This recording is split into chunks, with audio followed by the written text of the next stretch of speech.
Hiraku Machio, the village's founder, wakes from a dream in which he was dying from a terminal illness in a previous life and goes about his usual day, running his farming village inhabited by demi-humans.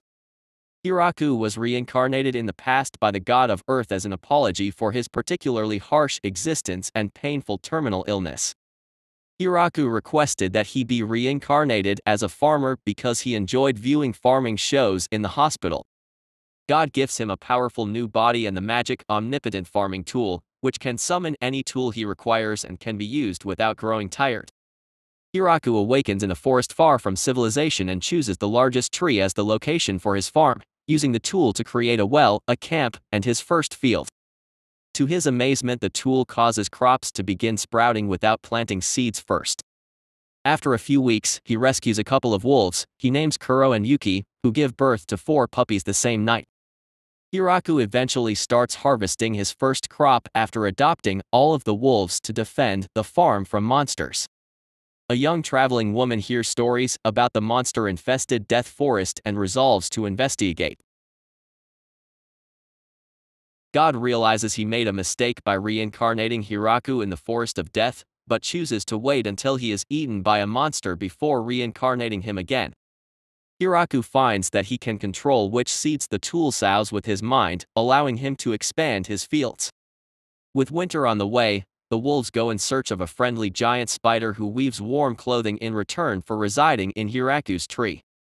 Hiraku names the spider Zabuton. Throughout the winter, Hiraku feels lonely, particularly as the wolf puppies mature and find mates, and Zabuton returns with 20 babies. Hiraku discovers a weakened vampire child named Rue in the woods in the spring, and after donating his blood, she returns to her adult size. Rue is amazed by his crops, which are new to the world, and explains that she is a medicinal researcher who hid in the jungle after nobles sent a troublesome person to steal her research. They become friends, and Hiraku invites Rue to live with him. Rue accepts, and they get engaged to marry. Hiraku expands his fields with a herb garden to aid Rue's study. Elsewhere, another young traveling woman is looking for the Death Forest. Tia, an angel, appears in search of Rue and is surprised to discover her married to Hiraku. Tia discloses that Rue has a bounty on her for destroying a town, but Rue maintains that it was justified because a noble kept her imprisoned there. Rue unexpectedly asks Tia to live with them, and after experiencing their farming life, she fits right in. Hiraku extends the farm to accommodate the wolves' growing number of puppies. Half of Zabuton's babies leave to find their own territory, but the others live on Hiraku's fruit trees. Tia invites 7 girls to the farm as workers, members of an almost extinct high elf clan in need of a stable home to rebuild their population. Because of their long lives, elves have a wide range of talents, including construction, blacksmithing, and baking. Hiraku is concerned that the demon lord who rules over the forest will accuse him of stealing the land, but Rue tells him that the demon lord will not care. Hiraku makes the decision to improve the waterways surrounding the property. Zabuton captures and gives a monster queen bee to Hiraku, who builds a shed for her to create a hive and produce honey. Hiraku and the elves construct a canal and reservoir for access to water and fishing. Hiraku builds his first rice field with an abundance of water, and uses the first harvest to create onigiri with fish. They then build a bathhouse, complete with a second reservoir full with slimes to purify bath water before returning it to the river. Hiraku is able to take a bath, but his relaxing bath turns into a stressful experience when he is surrounded by 9 beautiful, naked ladies who insist on joining him in the bath. Hiraku chooses to construct more houses after 5 more elven girls arrive at the farm. The elves appear eager to start having babies as soon as possible, which worries Hiraku because he is the only man among a growing number of women. Kuro the wolf expresses his gratitude to Hiraku for providing him and his family with a stable home. He is certain Hiraku, who easily survives in Death Forest and attracts so many potential wives, must be more than an average human. At the insistence of everyone else, Hiraku's house is rebuilt even larger, with single bedrooms for himself, Rue, and Tia, as well as a communal dining room for everyone to share. Hiraku wisely overlooks the secret double bed hidden behind a locked door. Hiraku harvests his first crop of spices, enabling him to make curry with naan bread. Ru and Tia become obsessed with transforming cilantro into protective charms against Hiraku's wolves, who dislike the strong scent, because they recall the wolves beating them up the first time they came to the farm. As winter approaches, everyone begins stockpiling supplies, especially firewood and preserved food.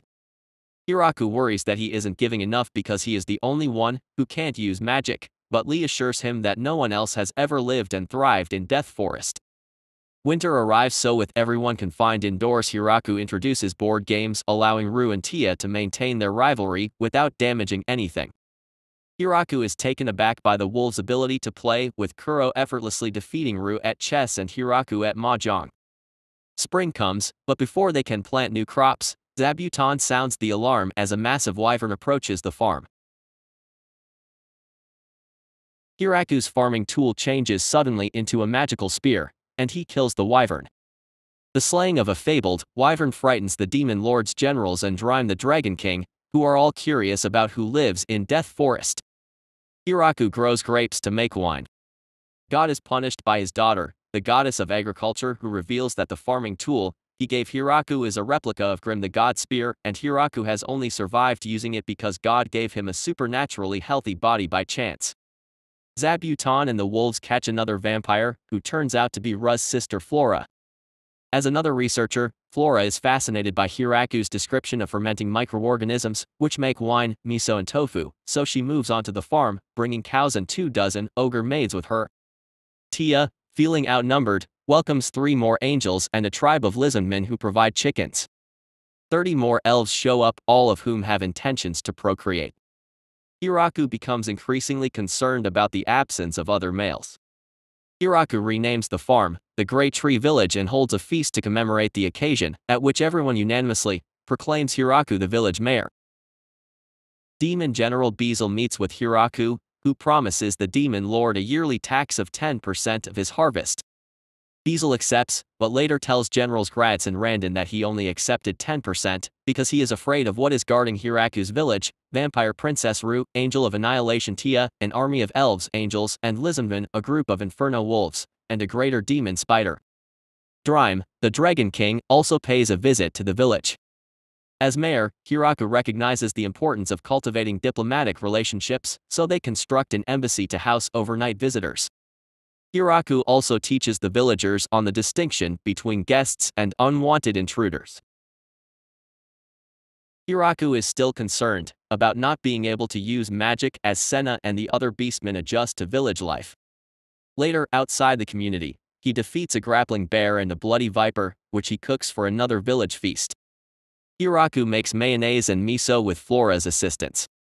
Later, Donovan leads a group of dwarves to the village to exchange Hiraku's wine for distillation technology, enabling the village to brew corn whiskey. The dwarves end up moving into the village too. Hiraku wishes the dwarves would marry, but they are only interested in women with beards. Hiraku almost kills one of the dragons until Gucci, Drime's butler, hurriedly reveals that they are Drime's daughter Lastasmoon and wife Graphaloon. Graphaloon begs Lastasmoon's nickname, to remain in the village as a diplomat, hoping to avoid Hiraku becoming their enemy. Hiraku later delegated responsibility for all diplomatic relations to Lastasmoon, which the demon General Beazle discovers, while on a produce procurement assignment. Terrified, Hiraku now commands dragons. He sends his own daughter Florime to live in the village as a spy. Florime is astounded to learn that the village's army is powerful enough to threaten the demon army, and even more astounded to learn from Lastasmoon that their commander, Hiraku, is a human powerful enough to nearly murder Graphaloon. Florime decides to stay in the village longer than planned despite being, at first, constantly nervous around Hiraku. A slime who drank a barrel of the community's valuable wine is acquitted by the village. Autumn arrives and Hiraku misses seafood over a hot pot, so Florime and Lasty plan to trade for fish with a merchant named Michael. As part of the agreement, he asks to be Hiraku's purveyor, overseeing all commerce between Hiraku and the outside world. Hiraku has a feeling Michael is trustworthy, as evidenced by comical flashbacks in which Michael was frightened. Hiraku is challenged to a battle by another dragon. After capturing her, Hiraku discovers she is Hakurin, Drime's immature older sister. Dream says that Hakurin thought Lasty had married Hiraku and was jealous because she was single. Hiraku, unimpressed, orders Hakurin to repair the damage. Hakurin discovers board games, and Hiraku is unwittingly drawn into a game of strip mahjong, which ends with the ladies witnessing Hiraku lose and become naked. Diesel learns of Hakurin's presence in the village, causing his co-worker General Randon to forward his resignation letter in fear. Demon Lord Galgardo is more worried about his daughter, Yuri's adolescent rebellion. Hakurin attempts to become an unemployed layabout in the village, but after Hiraku punishes her enough times, she becomes the village schoolteacher. Hiraku finds that some Inferno puppies have raided the Lamia lady's dungeon residence. The Lamias begin exchanging dungeon riches for crops after apologizing to them. It ultimately evolved into a delivery service for all trading villages. Meanwhile, Yuri is convinced Florime is Hiraku's prisoner and plans to invade the Great Tree Village.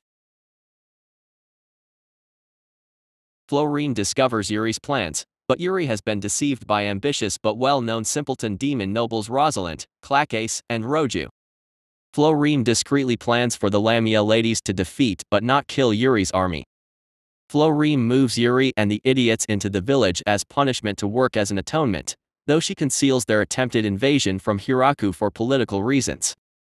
The three attempts to flee, but are constantly foiled by the Inferno wolves and demon spiders. The idiots, known as the Town Hall Trio, reluctantly assist Florime with the village's financial paperwork. Learning the truth about the village, Yuri regrets almost invading and returns home satisfied. The trio chooses village life over demon court politics and decides to remain there. Galgardo is perplexed by Yuri's abrupt personality shift and believes she has a partner. 5 mountain elves headed by Yu enter the village and use their fire magic to create pottery. Florime foils the trio's cunning plan to seduce Hiraku. A dungeon is discovered where resides another, bloody viper the elves want to hunt, as its meat can increase their chances of pregnancy. As winter comes, Rue falls ill and becomes bedridden. Senna thinks Rue is pregnant with Hiraku's child based on her symptoms. Hiraku goes about his daily routine of running the village, farm work, checking on everyone, ensuring village security, and combat training as Rue's pregnancy advances. Vampire progenitor Vargrief, Rue and Flora's 4,000-year-old grandfather, arrives unexpectedly. Rue's pregnancy is unusual because vampires typically have children by transforming another human into a vampire. Vargrief reveals that he encountered God before becoming a vampire after seeing Hiraku's statue of the god who reincarnated him. He has forgotten most details since, to keep his sanity over his eternal lifespan, he erases his memories every few centuries. Hiraku carves a replica of the statue for Vargrief, which Vargrief discreetly donates to the temple of the god of creation.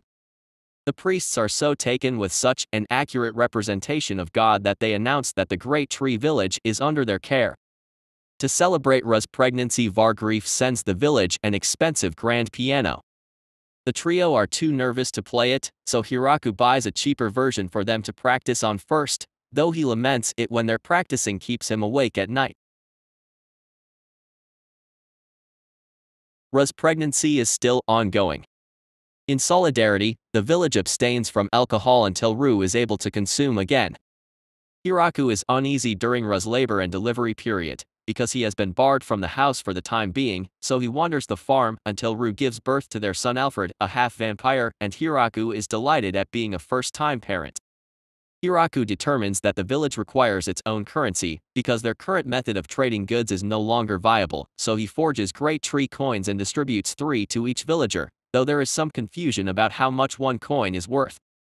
A grand feast is held to celebrate Alfred's birth, and the dwarves produce a celebratory wine to be saved until Alfred is mature enough to drink. Diesel finally declares that the Great Tree Village is too powerful to ever defeat and instead intends to become allies. Galgro throws a tantrum, mistakenly thinking Diesel wants to arrange a political marriage between Yuri and Hiraku. Hiraku receives requests from almost 200 people wishing to move to the village to escape wars or persecution, leading to a decision to build an entire second village nearby to house them all, Great Tree Village 2.